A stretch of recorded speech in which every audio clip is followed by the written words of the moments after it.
Hi guys, welcome to a new video. In this one I'm going to be talking about, Biden's recent victory in the US election, what that means really for your investments, for your investing, the ideas you should be putting forward. And the first thing I will say is it doesn't matter who you wanted to win, it doesn't matter who you thought was going to win. Biden has won. Don't let your emotion around that cloud your investments. If you wanted Biden to win, this does not automatically mean that stocks will rally. It also, just because Trump didn't win, it doesn't mean that stocks are going to fall. Remove your politics from your investing, from your positions. It's not relevant. Now, the only possible case where you could say it's relevant is for specific industries. Biden is going to be a big boom for renewables and possibly bad for oil and gas. But those kind of things will play out in the next few months, I think. But at this point, unless you've got big positions in those particular industries, unless your thesis, your reasoning for investing has changed, don't touch any positions. I think I've shown the data before on the US president tends to, it doesn't really matter what party they're from, the markets tend to rise. Different presidents obviously have different returns in their terms. Trump is not one of the highest, despite what he likes to claim. But the markets will probably rise from here. Now, you've seen this week that it's been a bit crazy. The amount of return we've had, especially on the NASDAQ. November the 5th, down to this here, October the 30th. That rally there was crazy. That's happened because the Senate is split. Now, personally, I think that's really a bearish thing. But the markets disagree with me, obviously, which is why you never predict. You never invest based on your predictions for the markets. Invest on companies, or invest in ETFs in a time-weighted manner. Don't try and time the market, because I would have said this would be bad. So, Senate split. What that means is that it will be harder for Biden to push through legislation, because it's got to get through the Republicans as well. Now, that's really boosted tech stocks. Tech stocks are happy. They think this means that there won't be more regulation, that they won't be split apart. And that's been good for the overall market. Now, personally, I think that also makes a stimulus deal challenging, which again makes the markets look a little bit, should we say, moralless, but I suppose they are. Where the market's rallying, what this could mean is that it's going to be much harder for a stimulus deal. We've had months of deliberations, months of talks, and nothing's happened.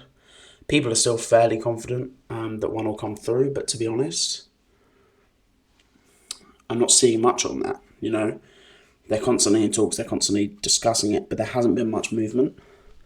Now Biden's won, he's going to see that. Nancy Pelosi is going to see that as really a support for a bigger stimulus deal. That's certainly how they might spin it. And I think that's going to make it really hard to get through the Republicans. Really difficult. It hasn't happened yet. And that because there hasn't been a blue sweep, I think it's difficult to imagine it happening anytime soon as well. But as I said, I'm not predicting on that. That's an opinion. Don't invest based on that. That's just what I think. To be honest, I was wrong in this. I thought Trump would probably just eke out the victory. Obviously, the polls didn't suggest that, but the polls were suggesting a lot more of a wave than actually happened in reality. And even then, Trump got more votes than last time, so he can't completely call it a loss. I mean, obviously it was a loss, but he can't, there are some positives from it. He got 3 million more votes, at least, than last time. So yeah, I mean, really, at this point, you've got to reinforce it doesn't matter what your politics are. It doesn't matter who you wanted to win. If you're celebrating, don't invest for that reason. If you're commiserating, don't invest for that reason, or remove your investments for that reason.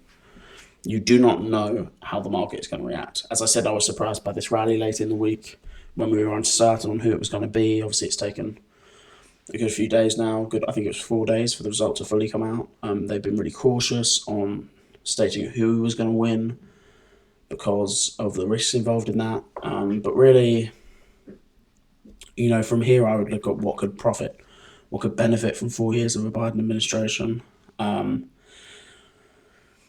Again, in a long-term point of view, the divided Senate will be good for tech stocks, but might not be good for the economy.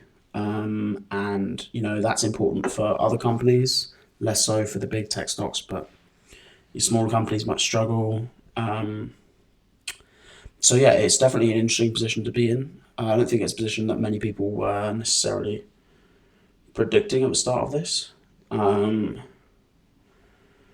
So yeah, as I said, don't change your investments now unless the thesis has changed based on sector changes, things like that. Do not change your investments based on who you wanted to win, whether or not they won, how euphoric or sad you're feeling right now. Don't do it. Wait, process, observe, see what kind of cabinet. So it's a British cabinet, but I can't think of the US term right now. What cabinet they put together. See how it really pans out before you fully judge what a Biden presidency is going to be like for the markets, for your investments. And that's a crucial thing. Separate your politics from your investments, and you'll be fine. You don't want to sell out now because it could be a rally. It could also be a bearish move tomorrow. Not predicting that either way. I think it also does depend on what Trump does next. It seems like he's going to continue to fight the result, which is a pretty odd position for a sitting US president, but we'll see. So yeah, as usual, I'm not a financial advisor. This is not financial advice. This is just my opinion and for entertainment reasons. So do your own research and form your own opinions for investing. If you enjoyed the video, please do subscribe, like, etc. And thank you very much for watching.